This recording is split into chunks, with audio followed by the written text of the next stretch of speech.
Hello and welcome back to the Linux Panic YouTube channel. In this video, we are going to go over gaming performance between Linux and Windows. But first, don't forget to like and subscribe and hit that notification bell so you don't miss out on any future videos.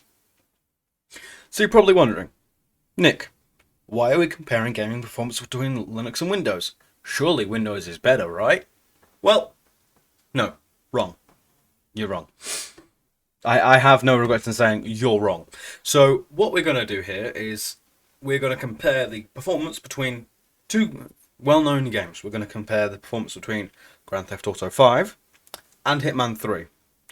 The reason why we're comparing the performance of Grand Theft Auto 5 is because Grand Theft Auto 5 is an old game at this point, as much as Rockstar likes to try and convince us otherwise and tries to siphon money out of us with one game that has survived 3 console generations and a PC.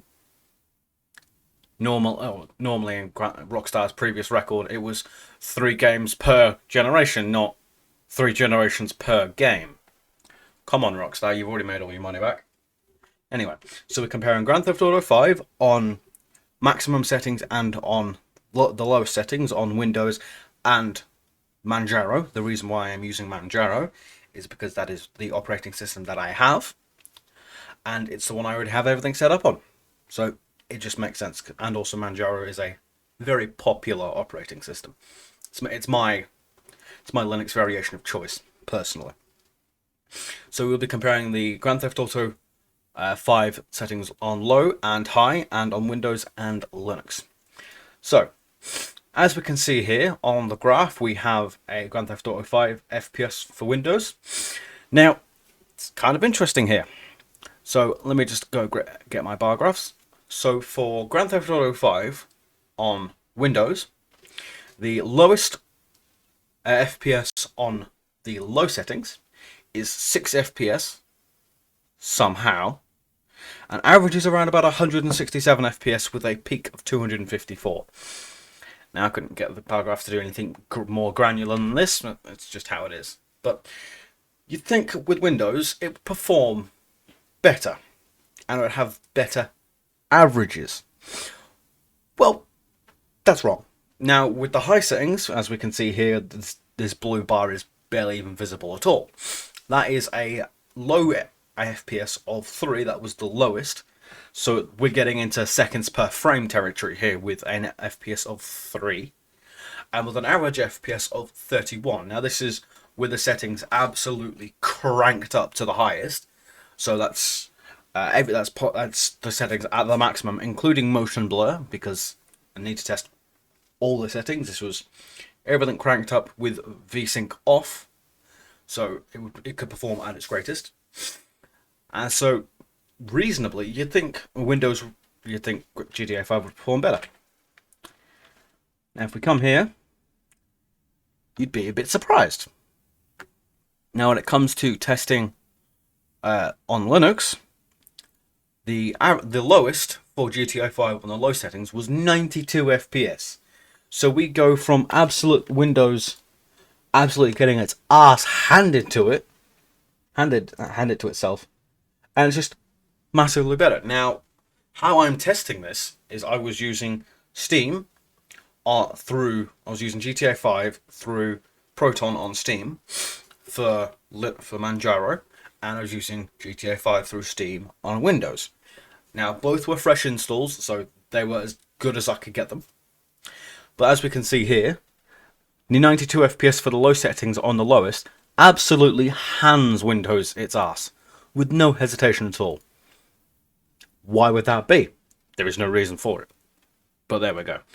The average for Linux was 186 FPS, which of course is higher by nearly 20 FPS. So that is above the 10% margin of error. So it's pretty significant.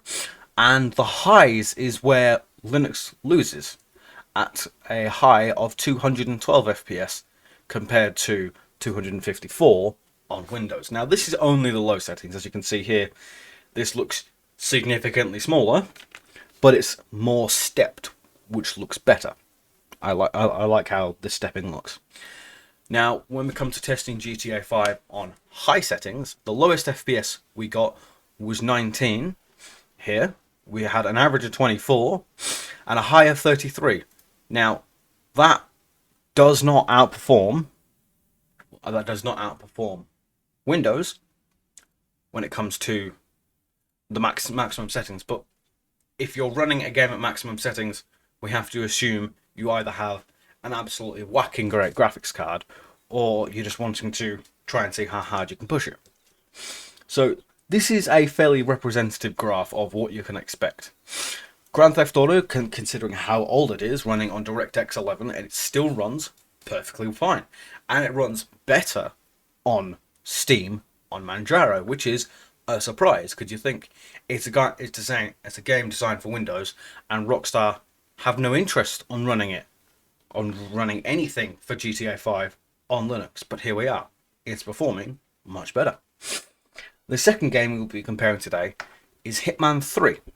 Now I'm doing Hitman 3 through Epic Games, which means we don't have the benefit of using Proton.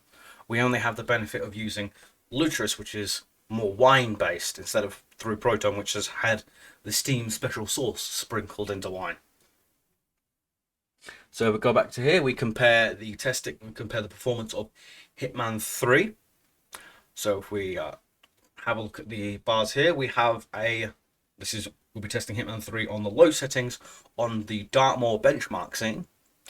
The low FPS here we have is 68 with an average of 100 and a high of 105 on the Windows. Now that's pretty respectable for Hitman 3, because with Hitman 3 sometimes you'll get a bit of chugging as the level loads into memory.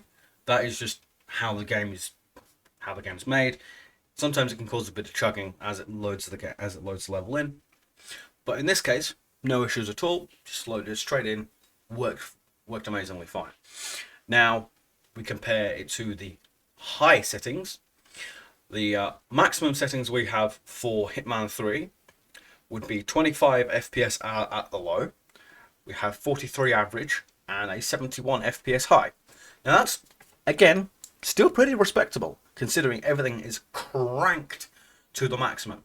Of course, still having motion blur and everything was cranked. The only thing I didn't do was increase the resolution scale, because I don't have a graphics card that can do 8K, and my RX 580 can't do 8K. So that's why I didn't crank the resolution scale for. Plus, I wouldn't have seen the benefit. Now, if we move over to the Linux testing, you may notice this bar graph looks a bit different. It's because it does. Now, here we have the Linux testing. For the Hitman 3 on the lowest settings we can possibly get, the average is lower, but the highs are higher, and the low end is a bit lower. But it's what I found, it's more stable. Like the jumps up and down aren't as bad. So let's look at the graph, shall we? So here we have Hitman 3 on low settings for Linux. This is the low settings were 50 FPS for the lows, 90 FPS for the averages, and 115 FPS for the high. Now that's pretty good. We do have a higher high, which is very nice, but again we have a lower average. But that again, it's a 10 FPS gap between 100 and 90. It's within the margin of error, so we can just call that. We call it pretty good. That's very nice.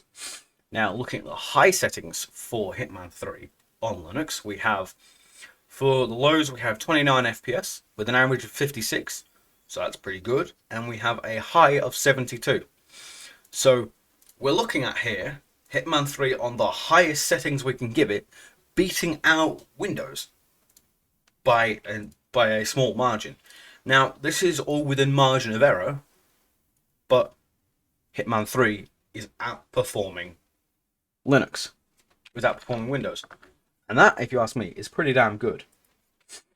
So as we can see here, from what we can see with the graphs, Hitman 3 Linux outperforms Windows by enough, so it's either within margin of error or higher than margin of error.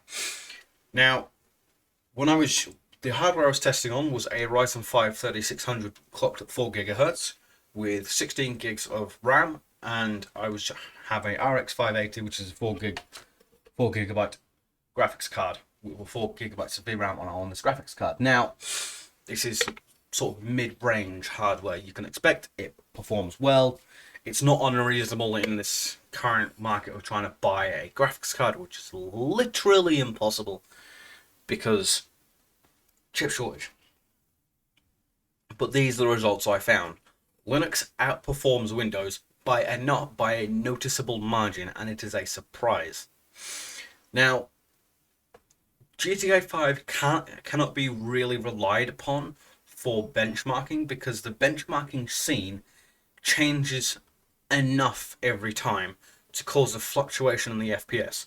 So I've had to run all these tests 3 times over to get an average of the lows, averages, and highs because of Grand Theft Auto causing variations in the benchmark scene. Whereas Hitman 3, no variations at all. It just works straight away, no bother. Now, I'll be uploading the outcome of this test onto my website, which is linuxpanic.com. I'll stick that under the blog section, which is where I'll be putting the text version of this post. And yeah, Linux outperforms Windows by a not insignificant margin, which is very good. So that will be the end of this video. Thank you very much for watching.